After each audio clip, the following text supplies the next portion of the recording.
بن مسعود رضی اللہ تعالی عنہ روایت کرتے ہیں کہ سرکار دو عالم صلی اللہ علیہ وسلم نے ارشاد فرمایا کہ ابن آدم کے قدم حرکت نہیں کر سکیں گے، جگہ سے ہل نہیں سکیں گے یہاں تک کہ 5 سوالوں کا جواب دے دے۔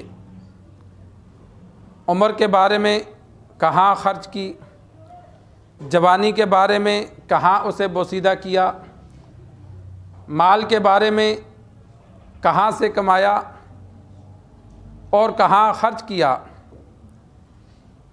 اور جتنا علم تھا اس پر کتنا عمل کیا۔ سرکار دو عالم صلی اللہ علیہ وسلم نے فرمایا میدان حشر میں انسان اپنی جگہ سے ہل نہیں سکے گا، اللہ تبارک و تعالیٰ کے سامنے جب پیشی ہوگی تو 5 چیزوں کا اس سے حساب لیا جائے گا، جواب لیا جائے گا۔ پوری زندگی کے بارے میں کہ کن کاموں میں خرچ کی، اور جوانی کے بارے میں الگ سوال ہوگا۔ جوانی کا عرصہ انسان کی پوری زندگی میں اہم ہوتا ہے، جوانی میں عبادات بھی کر سکتا ہے اور جوانی میں انسان گناہ بھی کرتا ہے، تو جوانی میں عبادت پر اجر بھی زیادہ ملتا ہے، تو اس لیے الگ سوال ہوگا کہ جوانی جو ایک اہم حصہ زندگی کا تھا، تجھے دیا، قوت تھی، عقل مکمل تھی، وہ کہاں گزارا، اور مال کہاں سے کمایا، یہ الگ سوال ہوگا۔ ہم کمانے میں بھی آزاد نہیں ہیں، شریعت کے پابند ہیں۔ جو صورتیں جائز ہیں اس طریقے سے ہم مال کمائیں گے، جو ناجائز ہیں وہ مال کمائیں گے تو وہ حرام ہو جائے گا۔ جو ہماری مقدر میں لکھا ہے ملنا وہی ہے، اگر ہم جائز صورتیں اختیار کریں گے پھر بھی ملے گا، ناجائز صورتیں اختیار کریں گے ملنا اتنا ہی ہے۔ یہ ہمارا ذہن شیطان خراب کر دیتا ہے کہ ادھر سے حرام کھائیں گے تو زیادہ ہوگا، ایسا نہیں ہے۔ حدیث میں موجود ہے کہ مال ملنے میں دیر ہو جائے تو تم حرام کی طرف مت چلے جاؤ، صبر کرو، جو تقدیر میں لکھا ہے وہ ملے گا۔ علی رضی اللہ تعالی عنہ ایک مرتبہ ایک غلام کو ساتھ لیا کہ مجھے اگلے گاؤں چھوڑا، اجرت طے نہیں کی، دل میں علی رضی اللہ تعالی عنہ نے یہ سوچ رکھا کہ میں اس کو 4 درہم دوں گا۔ راستے میں ایک جگہ علی رضی اللہ تعالی عنہ کو قضاء حاجت کی ضرورت آئی، تو اسے کہا تو رک، عرب میں ریگستان ہے، چھپنے کے لیے ذرا دور جانا پڑتا ہے۔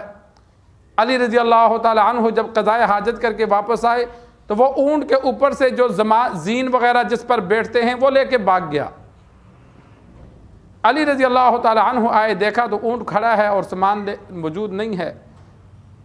اونٹ کو پکڑا اور قریب دیہات میں چلے گئے کہ چلو وہاں سے جا کے کچھ چیزیں خرید لوں، تو وہاں دیکھا تو وہ بیچ رہا تھا۔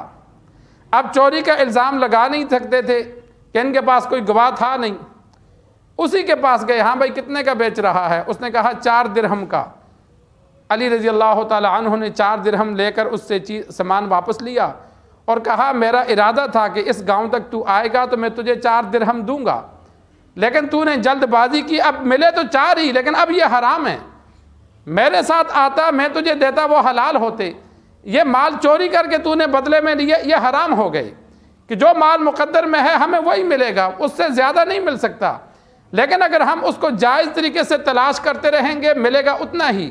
اگر جائز طریقے سے ہم صبر نہیں کریں گے، ہمارے اوپر حالات برے آئے، ہم حرام طریقوں کی طرف چلے گئے تو ملے گا وہی جو مقدر میں ہے، لیکن جلدی لینے کی وجہ سے حرام ہو گیا۔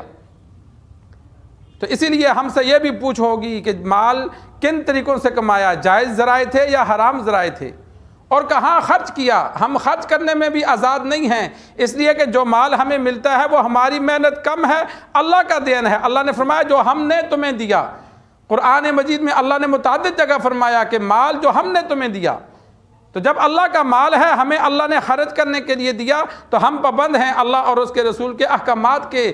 جائز جگہوں پہ خرچ کریں گے، ناجائز جگہوں پہ خرچ کریں گے وہ بھی گناہ ہوگا۔ یہ نہیں ہے کہ میرا مال ہے میں جہاں خرچ کروں، تو یہ قیامت میں 2 سوال الگ ہوں گے کہ مال کہاں سے کمایا، کہاں خرچ کیا۔ تو انسان اپنی آمدن کے ذرائع دیکھے، اگر جائز ہیں تو اللہ کا شکر ادا کرے، اگر ناجائز ہیں تو آج چھوڑ دے۔